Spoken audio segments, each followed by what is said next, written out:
Gentlemen, here is Leslie Zwicker. Keep it going for Joanna and Paul and the tremendous band here. Let's hear it for him. Come on. Oh. And how amazing was Amy Marie? Oh my God. People used to love me like that until they found out I was a drug dealer. I know. This screams drug dealer, right? Hand to God true. It all started at a wedding. Now, I'm happily married, but can we all agree going to weddings kind of sucks, right? And so I'm at a wedding, and we're about 3/4 of the way through, and I needed a little something to help the night along, right? So I go into my bag, I pop open the cap, I take a little pink tab, the bottle breaks. It's like, oh my God, what am I gonna do?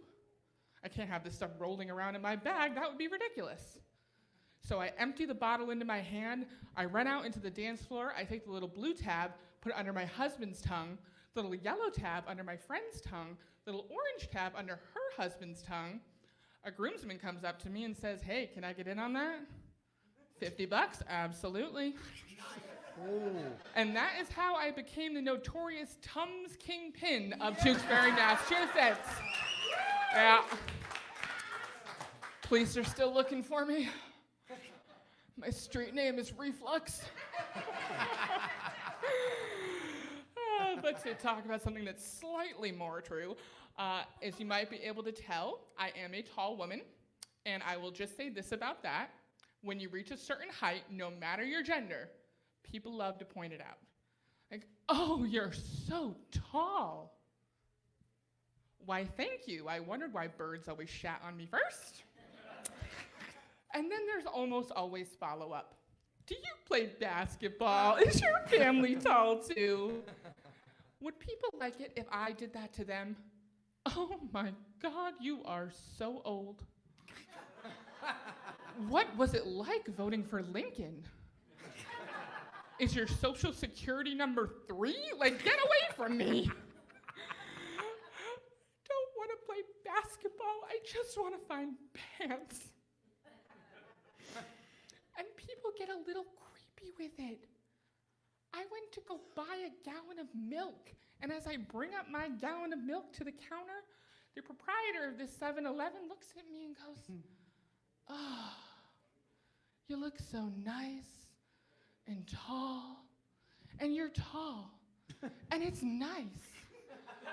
Wouldn't it be so nice if I was as tall as you?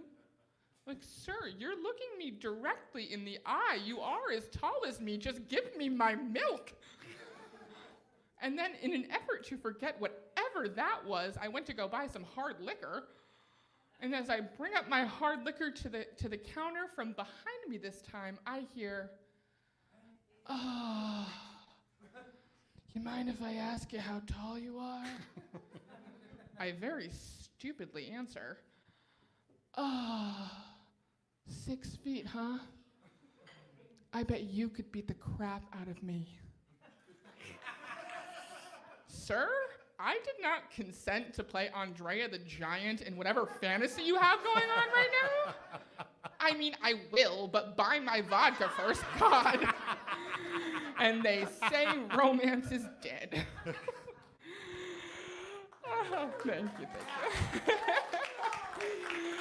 I can't even grocery shop alone.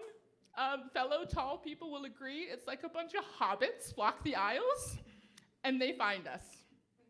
And they get in our line of sight, and they reach for the top shelf just long enough and just sad enough that you feel bad and you get the little munchkins their lollipops. But God forbid you ask the Lullaby League down there for anything off the bottom shelf. My current theories are some kind of alarm or beacon that goes off when someone 6 feet and over enters the store. I don't know how. I don't know why. But that creepy robot from Stop and Shop is behind this whole thing. I'm on to you, Marty. You called me a hazard in the aisle. And I'm 100% not going to go cry about that in the bathroom after this.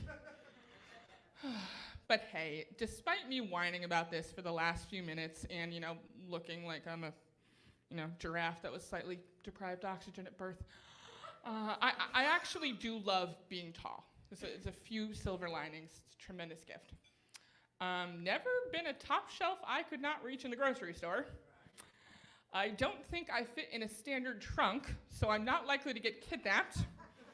And tall women look fantastic in jumpsuits. It does wonders up here, my friends. And with that, I'm going to give you back to your host, Paul and Joanna. Thank you all so much. I'm Leslie Zwicker.